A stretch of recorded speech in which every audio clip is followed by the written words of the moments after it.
तो हमारे पास क्वेश्चन है the product of two consecutive positive integer is 306।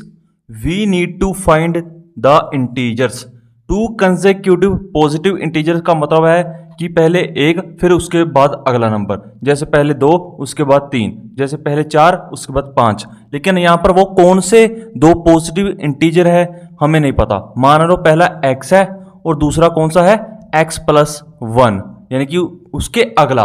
लेकिन यहां पर उनका प्रोडक्ट 306 दे रखा है और वो इंटीजर कौन से हैं, तो हम क्या करेंगे, उनका प्रोडक्ट ले लेंगे x इंटू x+1। ठीक है, उनका प्रोडक्ट ये ले लिया, बराबर है 306 के कर देंगे।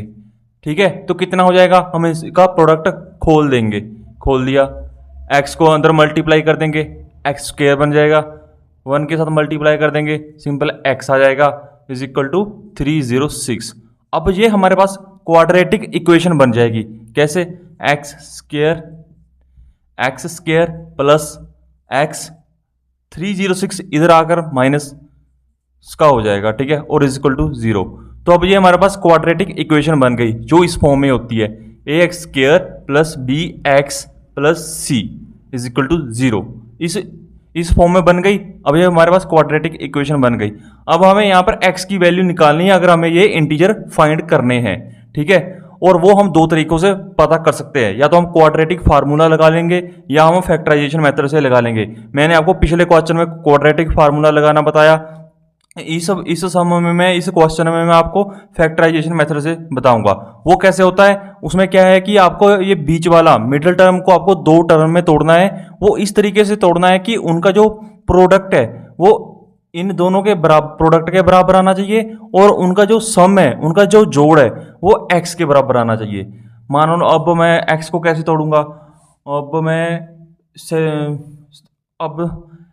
x², ठीक है, इसको मैं कर लेता हूं 18x माइनस 17x माइनस 306।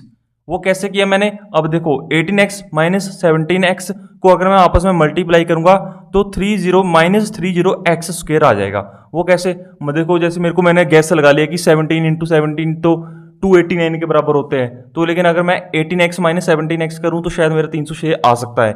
वो मैंने मल्टीप्लाई किया, देखो आप यहाँ पर 17 मल्टीप्लाई करोगे तो आपके पास 306 आ जाएगा, आप करके देखना। और यहाँ पर हमने माइनस का 17 है तो और x इनके साथ लगाया x तो ये माइनस x² आ जाएगा। ठीक है, तो मैंने यहाँ पर किया, और 18x में से अगर मैं 17x को माइनस कर दूंगा तो मेरे पास x आ जाएगा। ठीक है, तो मैंने इस फॉर्म में इसको तोड़ लिया। अब मैं इसको यहाँ पर x कॉमन ले लूंगा, यहाँ इसमें से x अंदर बच गया x 18। ठीक है, इसका भी x कॉमन ले लिया, और इधर मैं 17 कॉमन ले लूंगा, 17 कॉमन ले लूंगा, अंदर बच गया x, तो मैंने माइनस, बाहर माइनस है तो अंदर बच गया 18। याद रखना फैक्टराइजेशन में वो हमारा सही चल रहा है या नहीं, वो पता कहाँ से पता चलेगा, जो यहाँ पर कॉमन आएगा ना वही यहाँ पर कॉमन आना चाहिए, तभी हमें पता चलेगा कि हमारा फैक्टराइजेशन सही हुआ है। अब हमारे पास दो फैक्टर आ गए, एक तो आ गया हमारे पास x+18, ठीक है, और दूसरा आ गया हमारे पास x माइनस 17, और दोनों को कर दो बराबर है 0 के। ठीक है, क्योंकि ये हमारी क्वाड्रेटिक इक्वेशन 0 के बराबर थी ना शुरू से, यहाँ भी 0 के बराबर होनी थी। ठीक है, तो हमारे पास कितना आ गया x, दोनों को 0 के बराबर कर दो, दोनों को 0 के बराबर कर दिया। ठीक है,